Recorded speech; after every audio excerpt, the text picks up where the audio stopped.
This is Shane Watson here from Boxing Social. I'm lucky enough to be joined by Peter Fury. How are you, Peter? I'm good, thanks. Shane, yourself? Yeah, all good, thanks. All good, thanks. Lucky enough to be down in your gym today. Thanks for the invite to have me down there. Yeah, you're welcome. It's actually a much bigger, and well, I always thought the gym was nice because I like the things you have in the background, but it's a much bigger and better gym than what I thought it was going to be. No, it's a good gym. It's not the biggest gyms in the world, but it's got everything in it. So it is a good gym. Of course, and I mean, there's a lot to talk about. You got Hughie Fury fighting for the British title against Sam Sexton. Sam Sexton, who's been around the game for a long time, he's fought a lot of the best British names that we have in the game. Yeah. And what kind of a test are you expecting for Hughie Fury ahead of the big British title fight? All champions are a big test. He's the British champion, Sam. He's been around the block. He's what he says on the tin. He'll come and give it his all. He's coming off a good win. He's a British champion, and that will raise his game even further. So he's being taken seriously. Every fight is a dangerous fight. What kind of do you expect from Sam Sexton, as in the fact that he's been in with big names like David Price? So what kind of game do you think he's going to bring towards Hughie Fury? It's what Hughie Fury is going to do himself. It's not so much as what Sam Sexton's going to do. I'm not really too concerned what they're going to do. It's what he's going to do in the fight that concerns me. So it should be an exciting fight. We're looking forward for the public to see Hughie raise another gear to what we've seen previously. Don't forget, he's still 23 and he's really coming into his own.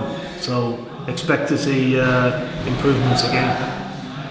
Do you believe that Hughie Fury doesn't get the right amount of credit he deserves? I mean, even from as an amateur who won the World Amateur Youth Championships, got gold, and I believe he had a very hard run in the tournament as well. Yeah, so do you believe he deserves more credit as a fighter compared to what he gets? I think it's all good. Let Hughie earn respect as a fighter, not with his mouth. Look, there's a lot of fighters out there, and good luck to them. That's what is needed. They generate a lot of interest and they make money. But this young man, he's a dedicated fighter, so he can get on and do what he's doing. As far as recognition is concerned, he's got to win a world title and do what all good champions do. That's win belts, and he'll get recognition over time. Look, there's one thing you can say about him: he's a lovely young man. He represents communities 100%. He hasn't got a bad bone in his body. He's got nothing in his closet whatsoever. As you see Hughie, that's what he is. So he deserves all good things. He's a God-fearing young man, and he listens. And good things come to good people. No, of course. I mean, I know you don't want to look past Sam Sexton. Everyone in heavyweight can punch, and you're only really one punch away from a disaster, maybe. But what's the plan ahead for Hughie Fury? Take whoever we can get. It's not easy making fights, but whatever fights are out there we'll take, no matter who it is. So he could fight for a world title tomorrow. He's already fought for one, hasn't he? And had a controversial decision, so he's ready. He's ready for whoever we can get him in there with. I know not too long ago there's a little bit of a verbal thing on Twitter with Hughie and Dillian Whyte. Nothing malicious, of course, but it was a fight that Hughie said he wants, but the timing wasn't right because obviously I think Hughie was away on holiday at the time as well. I mean, is that a fight you're still right after? Yeah, I've offered myself as well. I've offered to fight, not literally, but I've offered to, on a few occasions, what's the opponent? Lucas Brown. There's not many people willing to take on Hughie, to be fair. If it's an interest to any one of them, you will take the winner. Whatever we can get, he'll take it. So it's not an issue with anything. So whoever wants to fight Hughie Fury, it's available. In the build-up to Joshua versus Parker, a lot of what David Higgins has said, and even Joseph Parker and Kevin Barry, that they give Hughie Fury a lot of respect because they say he's probably the most awkward heavyweight fighter in the division, and that he would make anyone look bad. Is that something you would agree with? Well, definitely he's avoided, and but look, Hughie's got a lot to work on his offence. Defensively, he's pretty sound. So we're working on a lot of offensive work with him, attack. So he's got to get the right balance, you know. So we're just working on all of that. So it'll be interesting to see how he comes out. But he's ultra confident. He's that world title fight. You know, he feels that he's won it. He's a different. He's different in the gym, and what I mean by that is he's got a different mindset. You know, he's more relaxed. He enjoys his work, what he's doing, and it's like anything. You've got to turn that corner. It's all experience, and he knows now what it is to be in deep water, to face world titles, all the pressure, everything else, and he's overcome that. So now this is your occupation. This is what you do. And if everybody could be world champions and scale great heights in 5 minutes, and everybody be doing it. So he's a phenomenal talent. You know, and what Parker said and his team, absolutely, because nobody's ringing Hughie's doorbell to fight him, are they? Because one, he's got a chin, a very good chin, as we can see, and he ticks all the boxes. And a lot of people think he can't punch. Think again, he can punch. And with that coming up, we have Joshua Parker coming up as well. I mean, I remember there was talk a while ago of Anthony Joshua fighting Hughie Fury. That was quite a long time ago. But what is your thoughts on the outcome of Anthony Joshua and Parker? And what's your thoughts on the fight as well? I think it's a very good fight. They've both got.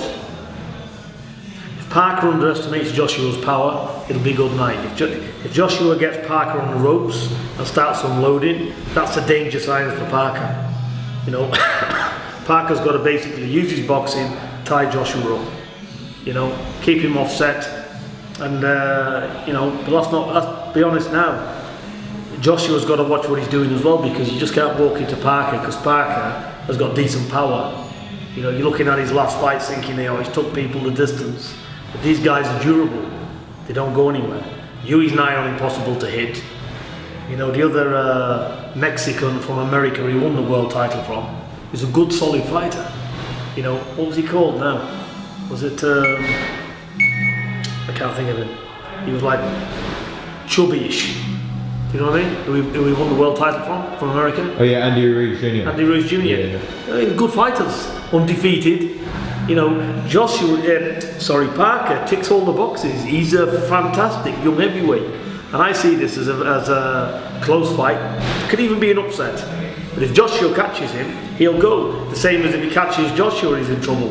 So it's Joshua's the favourite, and everybody would like him to win because it's what it is. But this is not an easy fight. This is a fight for me where Joshua's got to step up to the plate because Parker's a worthy world champion. Does it annoy you a little bit or frustrate you about this fight being made? Because maybe you should feel like that Hughie Fury should be in there, Anthony Joshua, with his WBO world title. Listen, destiny is what it is. You know, politics outside the ring. You know, that referee Terry O'Connor. You know, you're a bent bastard, Terry O'Connor. I can tell you that to your face. We know what happened and what you did. Yeah, 10-2. You know, listen, we know what happened outside of the ring. I'm not going to go into detail with it, but safe to say that if it would have been fair, he would have been the WBO world champion now, wouldn't he? But that's not Parker's fault. It's got nothing to do with their team. They got treated with the best of respect. It's just what it is. You know, everything was against Hughie. The UCAD was outstanding. They probably thought to themselves, you know, we're going to have a world champion here. He could get banned 2 months later in January. You know, there's a lot of things played a big factor there for Hughie. And you know, he's only just 22, barely 23. He can come again. We don't need this right now. All this goes on, and it affects people's decisions. So that's outside politics. But luckily for us, that it's no big deal for Hughie Fury, is it? He's had a controversial loss. You know, so what? You can't fight people outside of the ring, men with suits on, devious bastards in boxing, because that's what we get. But guess what? I've always said this time and time again. If your fighter's good enough, no matter what you do to put obstacles in front of him, he'll get there. And the team at the back will make him get there. Because guess what? We won't stop at anything. He's coming. As you can see, first fight back, British title, Channel 5. So he's getting there. And he deserves it because there's a true saying, you can't keep good people down. And this sport needs to be rid of all the parasites that we've got in it, because there's plenty of them. And another massive heavyweight fight that we have, Dylan White, Lucas Brown. I know that, as you just said about Lucas Brown, is someone you're very familiar with, and Dylan White. I mean, they were actually mandated for the British title, I believe, quite some years back. Dylan White and Hughie Fury. Yeah. So that must be a mix that you really want Hughie to get in, because they're both highly world ranked as well. They're both well ranked. I've already said, you know, for me, I've met both guys and I know both guys. I know Dylan White very well. He's a good fighter and he's a solid fighter. He's got excellent training team with him in the Tibbs' family, and I think he can come through it. But he's not going to underestimate Lucas Brown, because Lucas Brown can punch. He's got a good dig on him himself.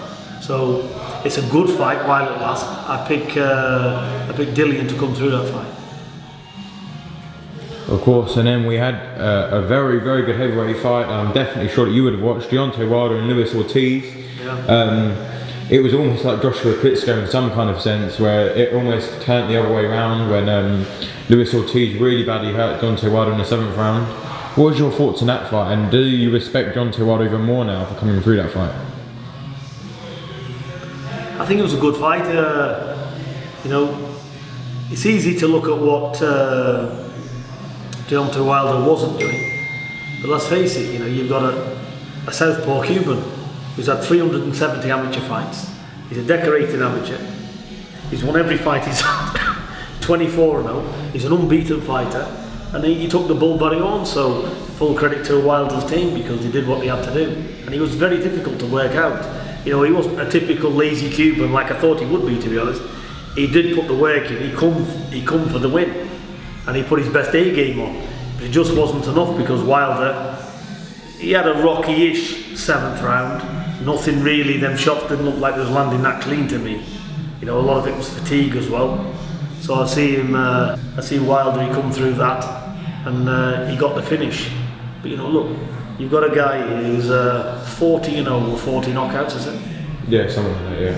You know, so he's got tremendous power, and he's a danger for anybody.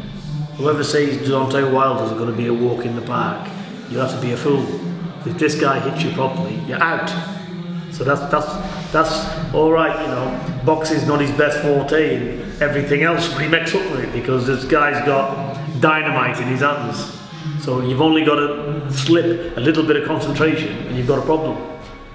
And also we have fellow British heavyweight David Price in against Alexander Povetkin. There's going to be a massive arc with David Price, which everyone pretty much says. How much of a chance do you give David Price in that fight? When is it? It's on the undercard of Joshua and Parker. I wish David Price all the very best. He's had a raw deal. You know, his career's been up and down. You know, he's a really nice man as well. So I've got nothing but respect for the fella, and I wish him all the very best. I'd like to see him do well in it. Really would. And he's up against it with Povetkin. Povetkin's not going to let off. He's going to smell blood from round 1, because he knows David Price can be hurt. He knows where his Achilles heel lies, and he's going to keep coming for it. So Povetkin's a tough ask. So let's see how he does in the fight. You know, I don't think a lot of people can really expect him to win it. I don't see it myself from the past. But look, let's look at the positive side of it. Povetkin doesn't do well against tall fighters. You know, Vladimir Klitschko completely played with him. He just held out the jab and he couldn't get past it. So, but Vladimir Klitschko isn't David Price. You know, there's lots of things to be said. I think if David can do well, put a good account for himself, and who knows, he can punch. If he gets it on Povetkin, anything can happen.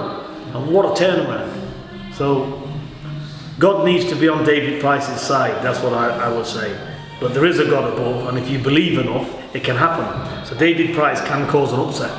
So if you're listening to this, David Price, the best of luck, and you know, say your prayers, and please God you come through it. And also we have another big, heavyweight fight now. Tony Bellew and David Haye, the rematch. I know Tony Bellew is someone who you know well from, I remember when he used to spar Eddie Chambers back in the day. Yeah. And he's going to be back in there again with David Haye. I mean, do you think this is David Haye can turn back the years and it could be David Haye of old? Or do you believe that what a lot of people say is that his body's knackered and that he's been through a lot of hard fights in his career? Yeah, You're right. It's can he turn the years back? Has he got that zest for it anymore? These are the questions. I think he can. I think he really wants it as well. And if he does, he's highly capable. Anything can happen in this fight. He's to overlook Bellew though. It'd be a big, huge mistake. Bellew can box and he can punch. He's not a small heavyweight, like people keep saying, you know. And he's boxed good people in the past. He's been in with cruiserweight champions, you know. Listen, I've got good things to say about Tony Bellew. I've got nothing bad to say about him whatsoever. I think he's a good, solid fighter. He's proved himself, you know, the cleverly fights. You know, he's come from light heavyweight to cruiserweight. He's gone all through the ranks. You know, he's a stiff test. He's not an easy fight. He's no mug for anybody. You know, Tony Bellew is a world level operator. So I wish them both the best, and we're in for a good fight. And what I don't want to see from any side, which there won't be anyway this time, there won't be any excuses in it, and they'll just get on and do it. But David Haye's coming for it, and let's see. It just depends how much desire David Haye's got when the going gets tough in there. Is he like, because fighters can plod on, they can go through the rounds, but they've lost that desire, and they're just going through the motions, hoping for a lucky shot. If that happens, then obviously the desire is not the same. But if we've got a very keen David Haye with a point to prove, he's dangerous for any heavyweight in the world. And also, just quickly to round off on the last little bit here, we had Scott Quigg against Oscar Valdez. Did you watch that fight at all? I didn't get to see it. I heard about it. So you see, apparently, it was a very, very good fight, and Scott Quigg showed a lot of heart for someone who was in there with a fractured foot from 4 weeks before as well. And he got 20% docked off his wage because he failed to make the weight by £3. What's your thought on people missing weight when they have a reason like that? And also, because he got 20% docked, but put on an absolute war for the fans as well. Do you still believe that he deserves to be docked for a wage after that? More or less, yes, because this is your job. You know when the date is, and you know when the fight is.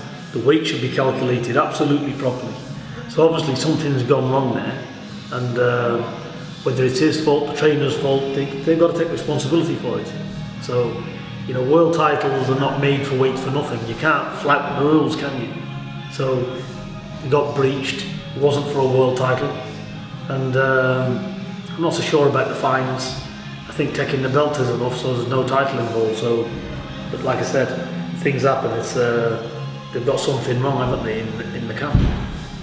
Oh yeah, and quickly to round off, on Peter McDonough, when can we expect him to next be out? And what was your thoughts on the fine, the ban he was given by the British Boxing Board of Control? I thought it was harsh for holding a bottle of beer up and, you know, getting the crowd going. You know, it was a harsh decision. Peter McDonough's what it is. These fighters, you know, it's alright for the Boxing Board of Control sat in an office. These lads are doing the fighting. You know, he had a hard grueling 10 rounds. I put them through hell and earth in these camps. You know, give these fighters a little bit of slack. It ain't about you lot in the office down there. You know, I know you're doing by the rules, but you can't run this like a judge in a court. You know, you're ex-police, you're no longer police. So the thing is, give a fighter a bit of slack. They have to sell tickets. They've got a lot of work to do. So they need to do the right thing and look at things properly for what they are. And stop giving favouritism as well, because you see people get fines for bullshit, holding a can of beer or whatever, and stoking the fight up. And some people can smash people over the head with a can of beer or do what they want, and they don't get anything. So it's one for one and one for another. Rules do apply again though, and I understand them being strict, but I think somebody at Peter McDonough's age as well, you know, it's a good job he never had other fights lined up, because it could have cost him. And it put him on a downer as well. He wasn't in a good place with it. You know, we spoke and he went in a dark place over that. You know, because fighters are very volatile. 1 minute they're on top of it, the next minute they think the world's against them. You know, so, you know, you need to factor all that in. But look, generally they do a very good job. What I'm saying is, for Peter McDonough, it was something or nothing. 7 months for what? You know, throwing some litter out the window. Same kind of offence. Would you get 7 months for that? Okay, thanks to Boxing Social today. It's been great to have you on. Thanks for the hospitality at the gym today, and good luck ahead of camp for Hughie Fury, Sam Sexton. Thank you very much.